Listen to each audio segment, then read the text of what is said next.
Assalamualaikum warahmatullahi wabarakatuh. Kami dari kelompok 2 akan menjelaskan sebuah laporan penganggaran biaya dari PT PAL Indonesia. Nah, kami dari kelompok 2 terdiri 3 orang, yaitu ada Zaki, Ajis, dan saya Muhammad Riki. Untuk penjelasan pertama akan saya bacakan tentang biaya operasional pabrik. Jadi dari laporan penganggaran biaya ini, saya akan menjelaskan biaya operasional pabriknya tentang pembelian bahan baku plat baja itu sebesar 60 ton. Untuk per tonnya bisa kita hitung sebesar 30 juta. Nah, total biayanya jadi 1.800.000.000. Yang kedua ada komponen penggerak, mesin atau sistem, paketnya 1. Per satuannya itu 850 juta. Wow ya guys. Nah, kalau kita totalin ya harganya tetap jadi 850 juta. Perlengkapan las dan dokumen pengecatan sama satu paket juga. Jadi biaya satuannya itu berbeda dari komponen penggerak. Kita kasih biaya satuannya itu 120 juta. Total biayanya juga 120 juta. Konsumen energi dan listrik galangan itu kita hitung per bulan. Nah, kalau per bulan itu ada 12, berarti kita hitungnya 1 tahun. Jadi untuk per tahunnya itu biaya satuannya 25 juta. Nah, 25 juta kita kali 1 tahun itu sebesar 300 juta. Upah teknisi dan welder sekitar 45 orang dikali 6 bulan. Dari 45 orang itu kita gaji sebesar 6.500.000. Nah, 6.500.000 kita kalikan 45 orang, kalau kita totalin biayanya sebesar 292.500.000 rupiah. Upah insinyur sistem AI kapal itu 10 orang dikali 6 bulan. Nah, untuk 10 orang itu biaya satuannya sebesar 12 juta. Kalau kita jumlahin total biayanya jadi 120 juta. Nah, seterusnya akan dijelaskan oleh teman saya. Halo, saya Ajis Mutri Pamungkas. Di sini saya akan melanjutkan penjelasan dari Muhammad Rifki. Selanjutnya ada tunjangan kesehatan dan K3. Biaya tunjangan kesehatan dan K3 lapangan sebesar 41,25 juta untuk 55 pekerja lapangan dinilai sangat krusial. Dalam industri galangan kapal, risiko kecelakaan kerja pada proses pengelasan atau welding di ruang terbatas sangat tinggi. Kegagalan investasi pada K3 dapat menyebabkan kerugian finansial yang jauh lebih besar akibat tuntutan hukum atau penghentian sementara proyek oleh regulator. Biaya pemasaran dan administrasi. Yang pertama ada promosi digital dan iklan B2B dalam industri manufaktur berat seperti galangan kapal. Pemasaran tidak menargetkan konsumen retail atau B2C, melainkan korporasi, perusahaan logistik, atau instansi perusahaan pemerintah.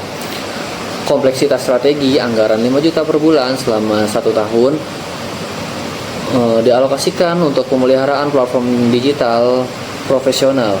Ini mencakup optimasi SEO atau Search Engine Optimization.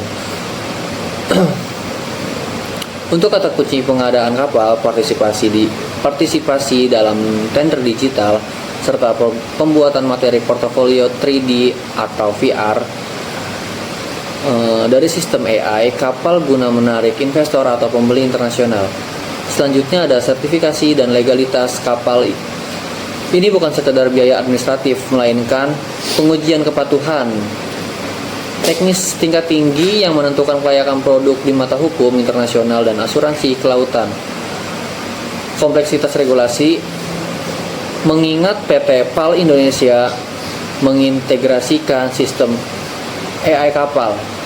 Proses sertifikasi akan melibatkan 2 aspek berat, klasifikasi lambung dan permesinan konvensional, pengujian kekuatan plat baja dan performa propulsi oleh badan klasifikasi seperti BKI atau Yacht Register.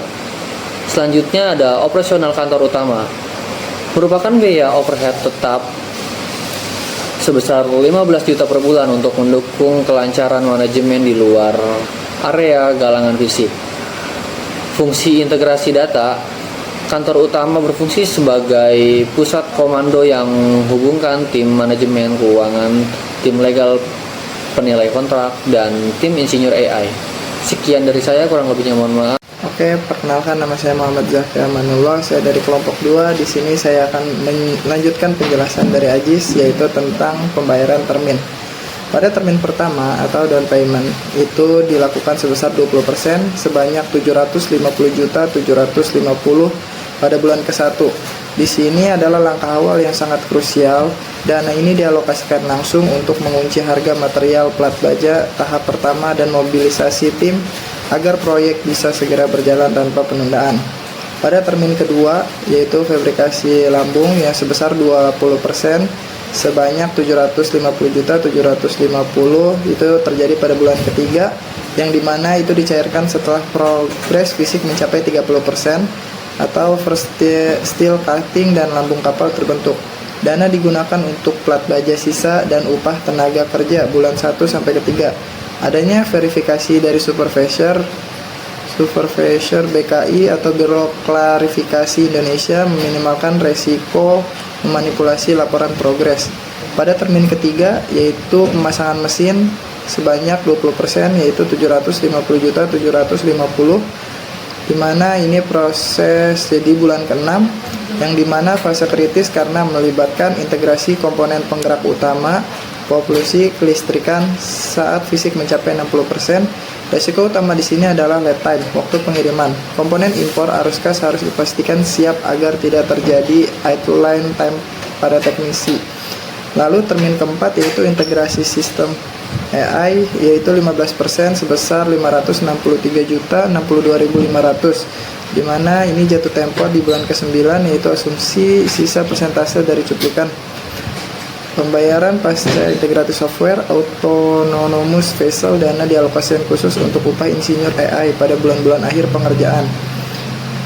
Persentase pembayaran 25% dari total proyek. Nilai termin yang kelima yaitu jatuh tempo pada bulan 12 sebesar 938.437.500, yaitu pembayaran pada tahap ini pembayaran dicairkan setelah kapal benar-benar lolos sertifikasi akhir atau BKI, menyelesaikan uji coba laut, dan dilakukan proses serah terima resmi handover kepada pembeli bersama seluruh dokumen legalitas kapal. Lalu selanjutnya ada analisis strategi mitigasi, yaitu yang pertama adalah risiko material paling tinggi sebesar 270 juta, di mana fluktuasi baja dunia adalah ancaman terbesar. Strategi menggunakan fixed price contract atau handling komoditas dengan supplier di bulan pertama wajib dieksekusi menggunakan dana DP. Lalu yang kedua ada risiko waktu sebesar 120 juta rupiah. Keterlambatan 3 bulan memicu biaya operasional tetap fixed cost seperti listrik, jalangan overhead kantor. Penerapan critical path method atau CPM harus diperketat, terutama pada sinkronisasi jadwal antara teknisi lambung dan insinyur AI. Lalu yang ketiga ada resiko regulasi sebesar 45 juta. Meskipun dampaknya terkecil secara nominal, kegagalan sertifikasi bisa menahan pencairan termin 2 dan 3 melibatkan superior BKI sejak pemotongan baja pertama. Adalah langkah pencegahan yang sangat tepat. Sekian dan terima kasih, kurang lebihnya mohon maaf. Wassalamualaikum warahmatullahi wabarakatuh.